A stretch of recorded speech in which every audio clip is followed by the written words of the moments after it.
திருச்சியில காவலர் குடியிருப்புல இளைஞர் படுகொலை செய்யப்பட்ட சம்பவத்தில் தொடர்புடைய 5 பேரை போலீசார் அதிரடியா கைது செய்திருக்காங்க.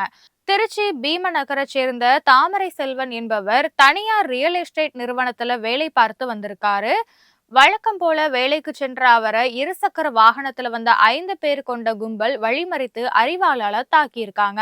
அப்போது உயிரை காப்பாற்றிக் கொள்ள அருகே இருந்த காவலர் குடியிருப்புல புகுந்த தாமரை செல்வனை சுற்றி வளைத்த அந்த கும்பல் அவரை சரமாரியா தாக்கியதுல சம்பவ இடத்திலேயே தாமரை செல்வன் உயிரிழந்திருக்காரு. அந்த கும்பல் அங்கிருந்து தப்ப முயன்ற போது இளமாறன் என்ற இளைஞரை மட்டும் அப்பகுதி மக்கள் மடக்கி பிடித்து போலீஸ்ல ஒப்படைச்சிருக்காங்க. இந்த சம்பவம் தொடர்பா இளமாறன் கிட்ட போலீஸ் விசாரணை நடத்திய நிலையில லால்குடியைச் சேர்ந்த சதீஷ் மற்றும் அவரது கூட்டாளிகளான திருவானைக்காவலை சேர்ந்த ரவுடி பிரபாகரன், நந்து, கணேசன் ஆகியோருடன் சேர்ந்து கொலை செய்ததும் தெரிய வந்திருக்கு.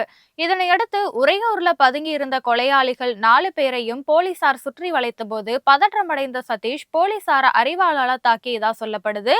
இதனையடுத்து சதீஷை கால்ல துப்பாக்கியால சுட்டு போலீசார் கைது செய்திருக்காங்க.